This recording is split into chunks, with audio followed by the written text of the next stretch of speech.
sé que mi Cristo vive. En la palabra de Dios, la Biblia, hay un mensaje para ti, para mí y para toda la humanidad, el Evangelio de Jesucristo. Certeza es la razón, la existencia. Certeza es el alfa y omega. Un mensaje para ti. Todas las semanas, en este canal de radiodifusión cristiana, Luz a las Naciones, un estudio expositivo de la palabra de Dios, edificando sobre el verdadero fundamento de los apóstoles y profetas, siendo la principal piedra del ángulo Jesucristo mismo. Que ni lo alto ni profundo. Síguenos en directo o en cualquiera de nuestros canales y recuerda que Dios tiene un mensaje para ti. Que Dios os bendiga y edifique a través de su palabra. Amor de Dios, certeza, yo sé que mi Cristo vive. Certeza, para Él no hay nada imposible. Certeza, es la razón, la existencia. Certeza, es el alfa y omega. Doy gracias a Dios por estar de nuevo con ustedes, poder saludarles en esta nueva emisión, en esta nueva semana, donde juntos podemos seguir estudiando la Biblia en nuestro programa titulado Un mensaje para ti. Programa en el cual estamos llevando a cabo estudios de la Escritura. Más exactamente estamos estudiando la primera epístola del apóstol Pablo a los Corintios, y donde juntos estamos tratando de extraer la teología del texto en su contexto y poder presentarla en una manera expositiva para tener una claridad acerca de la intención y del propósito de lo que la Biblia nos quiere decir. Estamos introduciéndonos, estamos profundizando en la gramática, estamos profundizando en todo el contexto para poder comprender mejor lo que el Espíritu Santo nos quiere enseñar. Llevamos ya algunas semanas estudiando esta primera carta del apóstol Pablo a los Corintios. Sabemos que es la primera que se escribió de las conocidas como mayores. 1 y 2 de Corintios y Romanos son las 3 epístolas mayores. Esta fue escrita en el tercer viaje misionero de Pablo desde Éfeso, y la iglesia fue establecida y fundada en el segundo viaje del apóstol Pablo. Vamos a leer donde lo dejamos en el último programa para poder continuar adelante en la comprensión de lo que aquí el Señor nos quiere enseñar. Hemos avanzado ya a través de la salutación, la cual se encuentra entre los versículos 1 y 3. Estamos ahora mismo en la acción de gracias que el apóstol está llevando a cabo por los creyentes de Corinto, y vamos a concluir en el verso 9 para ya proceder a introducirnos en el cuerpo epistolar con la razón por la cual el propio apóstol está escribiendo a esta iglesia. Dice así en el versículo 4 del primer capítulo de esta epístola: Gracias doy a mi Dios siempre por vosotros, por la gracia de Dios que os fue dada en Cristo Jesús. Aquí tenemos un fundamento importante. El agradecimiento que el apóstol tiene no es ironía, no es una manera de hablar hipócritamente. Está hablando desde el sentido más bíblico y verdadero de su propio corazón, y él se dirige a esta iglesia, a los que acaba de definir como santificados en Cristo Jesús, aquellos ecletos, aquellos llamados a ser santos, a los cuales distingue y por los cuales da gracias a Dios. Qué importante es cuando nos dirigimos a una iglesia, cuando nos dirigimos a una comunidad de creyentes, o cuando nos dirigimos a alguien en particular, y estoy hablando de hermanos en Cristo, para poder corregir, para poder exhortar, para poder poner en orden asuntos que están deficientes, siempre debemos de hacerlo sobre el fundamento de lo que son en Cristo Jesús. Entonces, cuando nos dirigimos a la iglesia, damos gracias a Dios por esta iglesia. Cuando nos dirigimos a los hermanos, damos gracias a Dios por los hermanos. Y a partir de ahí tratamos de trasladar, de presentar, de comunicar los asuntos por los cuales estamos dirigiéndonos a ellos. En este caso, el apóstol tiene una lista muy amplia de asuntos que se deben de solucionar en los corazones, tanto de la comunidad como de asuntos personales de creyentes de esta iglesia. Algunos asuntos muy serios, asuntos tremendamente graves. Sabemos evidentemente de la división que existía en esta iglesia, y por lo tanto no podemos dar gracias a Dios por las divisiones, no vamos a dar gracias a Dios por los pecados de nadie.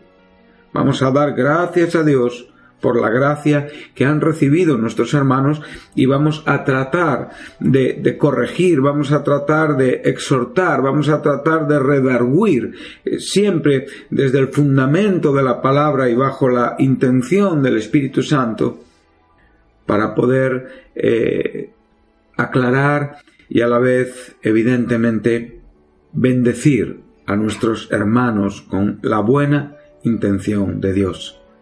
Dios siempre tiene una buena intención hacia nosotros. En Dios siempre está el deseo de ayudarnos y de llevarnos a un mejor entendimiento. Somos nosotros los que, cual bestias testarudas, no reaccionamos. No somos capaces a veces de ver esa buena intención de Dios, que lo único que busca es establecernos, corregirnos, para poder tener una vida más correcta delante de Él. Por lo tanto, Pablo, antes de introducirse a corregir aquello que es deficiente en esta iglesia, él da gracias a Dios, y como digo, no lo hace en una forma irónica ni hipócrita. Y da gracias por la gracia que han recibido. La gracia de Dios es la comunicación del Evangelio de Jesucristo que Pablo predicó en Corinto, la respuesta de estos paganos perdidos y la realidad de su transformación en santos, donde no existía nada. Aquí ya hay una iglesia que ha sido levantada por el propósito de Dios. Una iglesia que ha sido fundamentada en la persona de Jesucristo a través de la comunicación del Evangelio.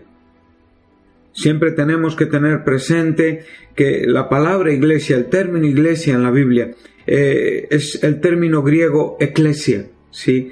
Que toma su origen en el término hebreo kahal, y que cuando en el Nuevo Testamento vemos este término que tantas veces sucede y se nos presenta, debemos de comprender el significado en el contexto donde él está presente.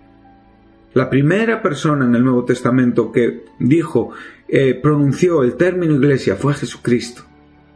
Cuando en la respuesta a Pedro, diciéndole bienaventurado por la revelación que acababa de experimentar por parte del Dios Padre en cuanto a quién era el Hijo, y por supuesto por la propia luz del Espíritu Santo, le dijo: y sobre esta roca, sobre esta declaración en cuanto a mi persona, yo voy a establecer, a edificar oikodomeo mi iglesia.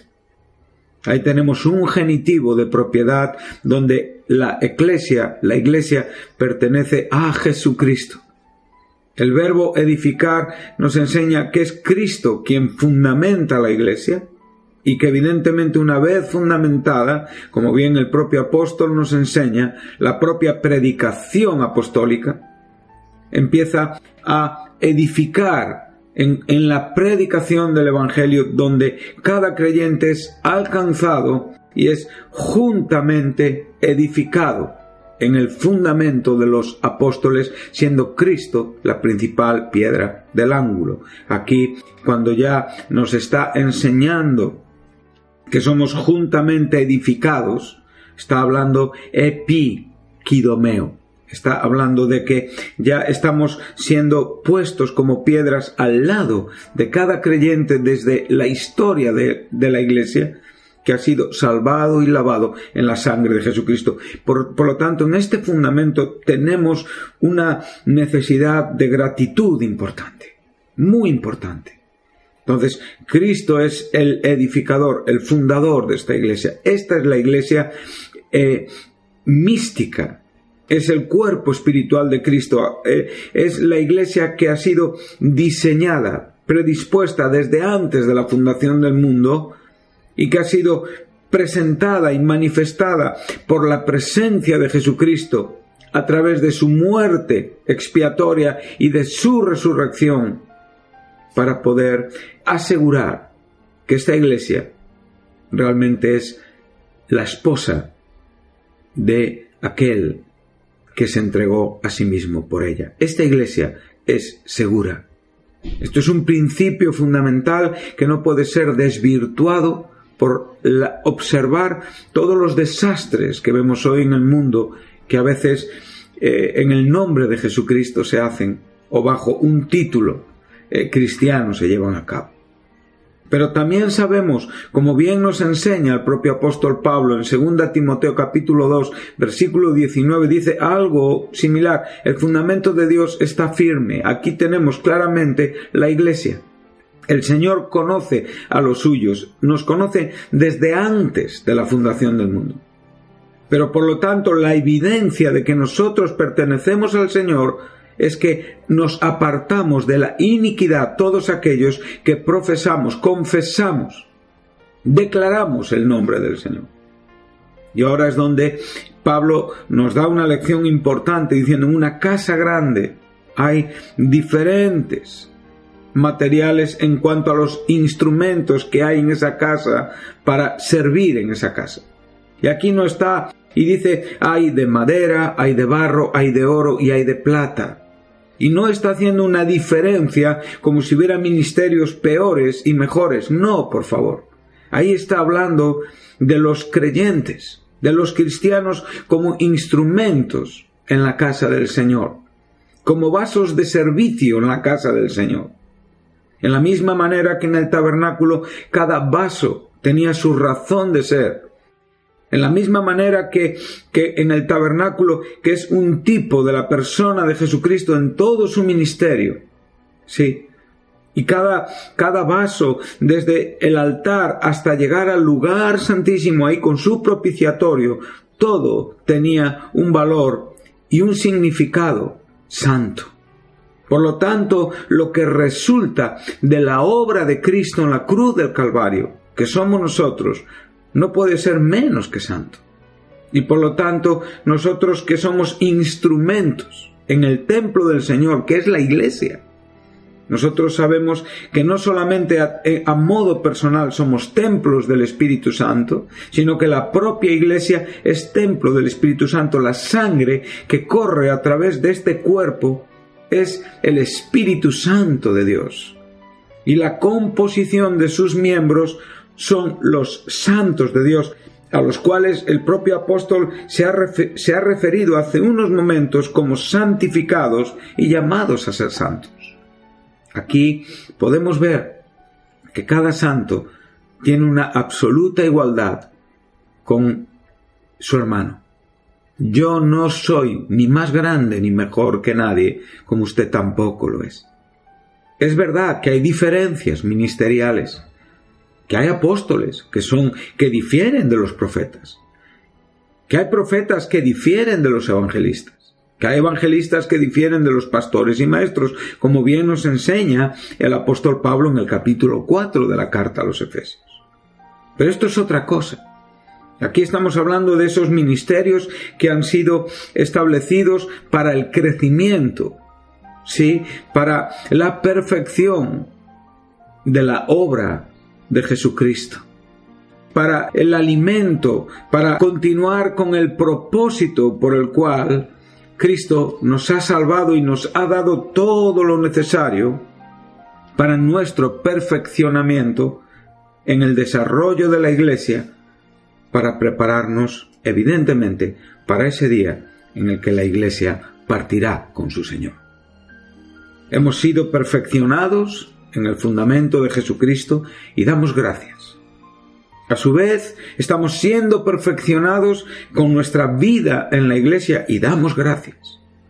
Pero ahora, como dice el apóstol, tenemos que decidir en nuestros propios corazones qué modo de vida, qué tipo de vida queremos vivir. ¿Queremos ser instrumentos de barro, de madera, de oro, de plata? Y después la palabra que nos enseña es que son unos para usos honrosos y otros para usos viles. Y ahí yo no puedo aceptar que ningún santo sea llamado a un destino vil. Creo que todos los santos son llamados a un destino honroso. Por lo tanto, cuando estamos escribiendo, cuando estamos pensando, cuando estamos compartiendo lo que aquí se nos está enseñando, tenemos que tener mucha claridad acerca de cómo es nuestra vida y nuestro desempeño y nuestro desarrollo en la Iglesia. Y ahí es donde nosotros tenemos que decidir nunca ser instrumentos de atimía. Esa es la palabra griega que aquí se nos está presentando. Indigno, desgraciados, sin honor, viles. Esa es la casa grande que muchas veces nosotros contemplamos y que tristemente tenemos que corregir, porque vemos a hermanos que se están dirigiendo, que se están conduciendo hacia precipicios de pecado, hacia un error claro en su conducta. Nos enseña, nuestra conducta a veces manifiesta a otros que no estamos procediendo en una manera correcta y que no estamos acertando con el blanco. Y por lo tanto nuestro caminar está evidenciando desobediencia. Y esa desobediencia es en la que concluyeron y en la que se introdujeron y la que desarrollaron los corintios. Siempre tenemos que tener muy presente, queridos oyentes, queridos hermanos, esas benditas palabras del apóstol cuando nos dice que tengamos la misma forma de pensar que tuvo Cristo Jesús, y nos presenta que aquel que era en forma de Dios no estimó el ser igual a Dios como algo a que aferrarse, y nos enseña que dice que él tomó la forma del siervo, del esclavo, del siervo obediente por amor, hecho semejante a los hombres. Y dice que en esta condición obedeció hasta la muerte, y muerte de cruz, y se humilló a sí mismo. Este es el corazón de cada santo. No tenemos tiempo para poder desarrollar estos conceptos de humillación, de obediencia, en el contexto donde los hemos leído ahí en Filipenses, pero sí tenemos tratamos de significar y de explicar la importancia de dar gracias a Dios por los creyentes, por quienes son en Cristo Jesús, porque todavía son hermanos, pero a la vez también tenemos que ser muy diligentes, muy correctos, muy honestos en cuanto al trato con aquellas desobediencias, con aquellas conductas que evidentemente deshonran a Dios y que a la vez llevan a hermanos a convertirse en instrumentos para usos viles. Como digo, esta palabra timía es sin honra. Ahí el prefijo a es negativo, ya que la palabra timé es una palabra que nos habla de honra. Entonces, no puede ser que ningún cristiano se ha llamado a ser un instrumento de deshonra. Cuando nosotros consideramos esto, entonces podemos comprender la profundidad y el corazón del apóstol a la hora de dar las gracias por esta gracia de Dios que les había sido dada en Cristo Jesús. Y es por esto que el apóstol tiene esperanza en ser oído. Es por esto que el apóstol tiene confianza en que su carta va a ser recibida, aunque claramente en su corazón ora y pide que Dios prospere su intención, porque es de Dios, porque está buscando el bienestar y la santidad de esta iglesia. Y entonces el consejo en el propio texto que estábamos hablando de 2 Timoteo es que si alguno se limpia de las cosas que ahora nos están provocando, nos están mal conduciendo, nos están mostrando como irrespetuosos en la casa de Dios, que es la iglesia del Dios viviente y columna y baluarte de la verdad, entonces seremos instrumentos útiles para la gloria del Señor. Dice el verso 5 que en todas las cosas fueron enriquecidos. O sea, la palabra enriquecer es que realmente Dios dotó de los dones, de las riquezas, de los tesoros celestiales del cielo a través de la obra de Jesucristo. Qué bien nos dice el apóstol en Efesios 1:3, bendito el Dios y Padre de nuestro Señor Jesucristo, que nos bendijo con toda bendición espiritual en los lugares celestiales en Cristo Jesús. Ahí todas nuestras riquezas provienen de ese bendito banco de Dios y son otorgadas a nosotros que somos herederos de esas riquezas que Cristo ganó para nosotros en la cruz del Calvario. Y una principal riqueza es que el Evangelio ha llegado a nuestros corazones, que hemos escuchado el Evangelio, que hemos sido transformados, hemos sido santificados, hemos sido llamados a ser santos y a la vez hemos sido llenos del Espíritu Santo. Somos vasos llenos del Espíritu Santo, somos templos del Espíritu Santo. No solamente está hablando de las riquezas y de los bienes o necesidades materiales, sino también nos dirige y nos introduce que hemos sido enriquecidos en toda palabra y en toda ciencia, o sea, en todo aquello que está relacionado con la comunicación de Dios a través de la Biblia, por medio del discernimiento espiritual. Ya no tenemos mentes naturales, ya podemos discernir.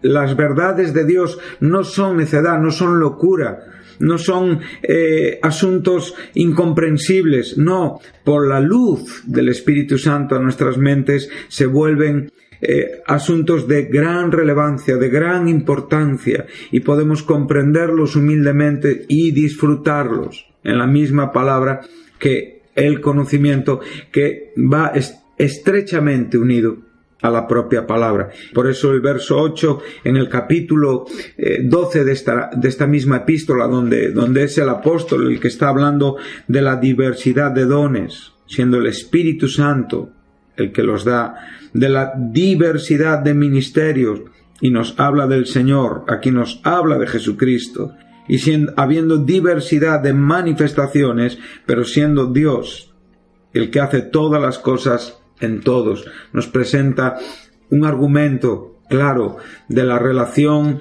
del Dios Trino con la Iglesia, pero a cada uno nos es dada la manifestación del Espíritu, porque aquí claramente es el Espíritu Santo el que trae los dones a nuestros corazones y los administra en la Iglesia.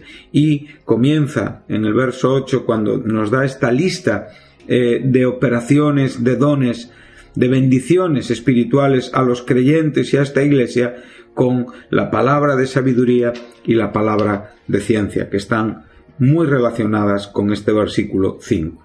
El verso 6 dice, así como el testimonio acerca de Cristo. Sabemos que este testimonio acerca de Cristo es el Evangelio que Pablo les predicó y ha sido confirmado. Hemos estado hablando de este término griego que significa garantizar la entrega. O sea, esta palabra confirmado significa que el Evangelio que les ha sido predicado tiene una garantía de que todo lo que el Evangelio presenta y promete se va a cumplir en el corazón de estos creyentes. O sea, la garantía está fundada en la obra de Jesucristo y, cómo no, y ese sello es el Espíritu Santo que ha llenado nuestros corazones como esas arras esperanzadoras de que lo que Cristo comenzó en nosotros lo va a terminar, lo va a concluir, lo va a perfeccionar hasta el día en el cual después hablaremos también que es nuestra esperanza, que es su manifestación escatológica y futura al mundo. Verso 7 dice: de tal manera que nada os falta en ningún don, ¿sí? Esperando, aguardando ansiosamente. También estuvimos hablando de este término, como hace un momento presentamos el término confirmado, que es el término bebaios, ¿sí? Y ahora pues tenemos esta palabra que en la Biblia de las Américas y en lo que es la propia Biblia textual, literalmente dice: aguardando la manifestación de nuestro Señor Jesucristo. Y esta palabra aguardar es una palabra que podríamos decir se compone de dos palabras para que nosotros podamos darle el significado, que es esperar ansiosamente, ¿sí?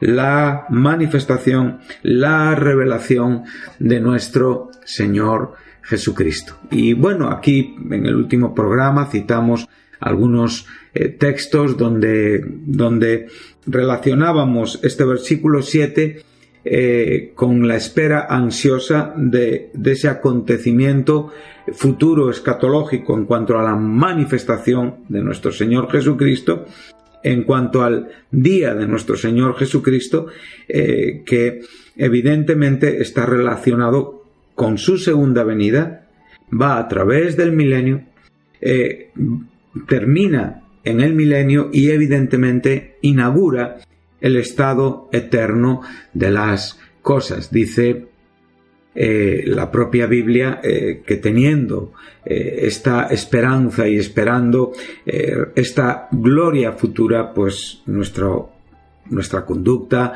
nuestra forma y nuestra manera de vivir debe de ser justa y piadosa. Bueno, vimos que este término que Pablo está usando lo podemos ver en el capítulo 8 de Romanos, en el verso 19, donde dice: porque el profundo anhelo de la creación espera la revelación de los hijos de Dios. Por lo tanto, aquí Pablo está presentándonos la espera ansiosa de la propia creación, que ha sido afectada también por el pecado y que evidentemente tiene en su corazón la expectativa, el anhelo ardiente de ver la manifestación de los hijos de Dios, o sea, la manifestación de esta iglesia ya glorificada y de estos santos ya resucitados y glorificados. Será un espectáculo maravilloso y nuestro corazón debe de ansiarlo. Sabemos perfectamente que cuando Cristo se ha manifestado a este mundo, nosotros también seremos manifestados con Él. Recordemos las palabras de Juan en su primera epístola, en el capítulo 3, a partir del versículo 1, donde nos dice: mirad cuánto amor nos ha dado el Padre. Hemos estado sobre el fundamento de la gracia para que seamos llamados hijos de Dios. Esto nos relaciona con la muerte y con la resurrección de Jesucristo. Por esto el mundo no nos conoce porque no le conoció a Él. En cierta manera, nuestra identidad, como la propia identidad de Jesucristo en su primera venida, no fue comprendida. La gente no vio en Él lo que realmente Él era y decía que Él era. De hecho, una de las causas por las cuales le crucificaron es por llamarse a sí mismo Hijo de Dios. O sea, decir que Él era Dios, o sea, hacerse igual a Dios. Pero aquí vemos que nosotros, como hijos de Dios, tenemos una igualdad en esa comunión espiritual con Jesucristo. Él es un hermano mayor entre nosotros. Entonces, nuestra identidad espiritual el mundo tampoco la conoce. El mundo nos está hablando, es un término que Juan usa mucho en su evangelio y en sus cartas para hablarnos evidentemente de todo lo que es el sistema en cuanto a los hombres que viven en el mundo. Sí, tenemos que en diferentes contextos podemos encontrar diferentes significados con diferentes aplicaciones. Pero aquí el mundo es hostil. Aquí lo que nos está enseñando es el sistema que está gobernado por el príncipe de las tinieblas, por el Dios de este siglo, Satanás, príncipe de este mundo, Dios de este siglo, dice, por eso no se nos conoce, porque no hay una comprensión espiritual para reconocernos como hijos de Dios, pero tampoco le conoció a él. Ahora dice el apóstol, ahora somos hijos de Dios. Dios ya llevó a cabo su obra en nosotros. Su humanización, su muerte y su resurrección en la cruz y su ascensión y su exaltación a la diestra del Padre nos asegura que somos sus hijos. Pero todavía no se ha manifestado lo que hemos de ser. Pero sabemos, y aquí el verbo saber es conocer con absoluta seguridad, igual que esperamos ansiosamente, en esperanza y en fe. Aquí tenemos absoluta seguridad que cuando Él se revele, y aquí tenemos el término manifestar, seremos semejantes a Él, porque le veremos tal como Él es. O sea, en la manifestación de Jesucristo, nosotros seremos también manifestados y transformados.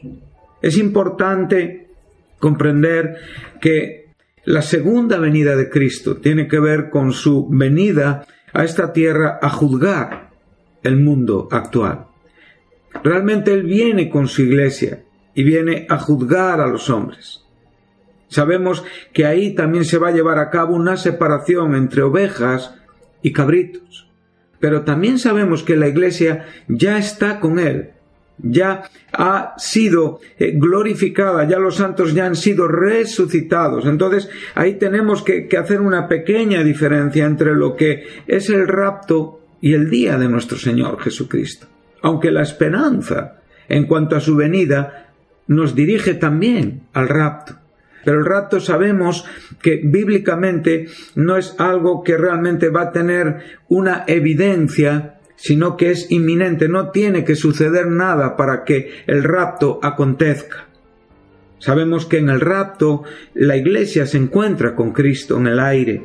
En la segunda venida, Cristo retorna a la tierra con la iglesia.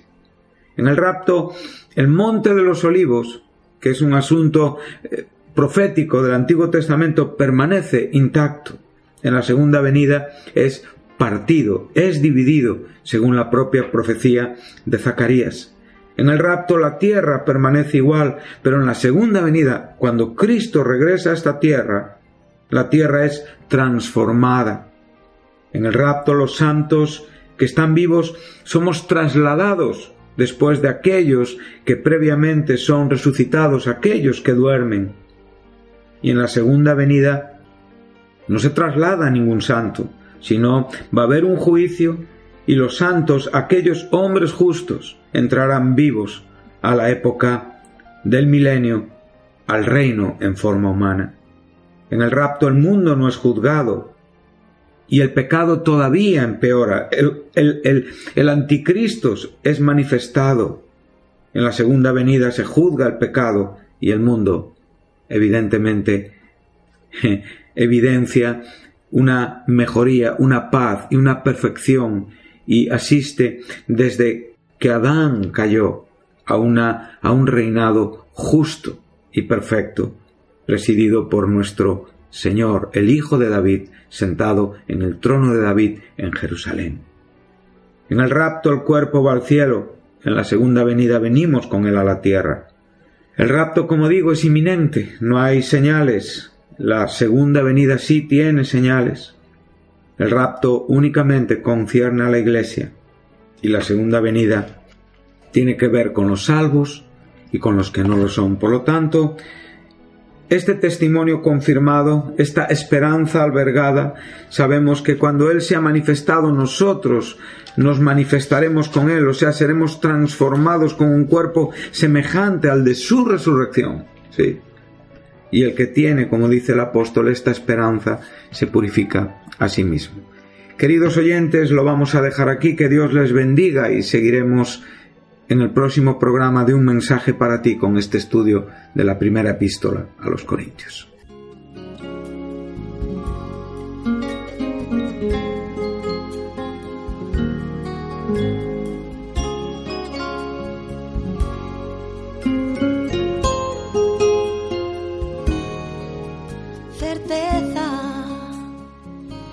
sé que mi Cristo vive. Hasta aquí nuestro programa de hoy, Un mensaje para ti. Si te gustó, si estás interesado en conocer más a Dios y saber más de su palabra, llámanos. 968-117-107 es el teléfono de Radio Luz a las Naciones. Si no tienes una Biblia y quieres conseguir una, te enviaremos sin compromiso un ejemplar de la misma. Puedes descargar este programa o volver a escucharlo en la página web de Radio Luz a las Naciones, www.fmradioluz.com. Recuerda, Cristo está cerca. Todos los sábados hay un mensaje para ti. No te lo pierdas. Que ni lo alto ni profundo, ni la muerte ni la vida podrán separar.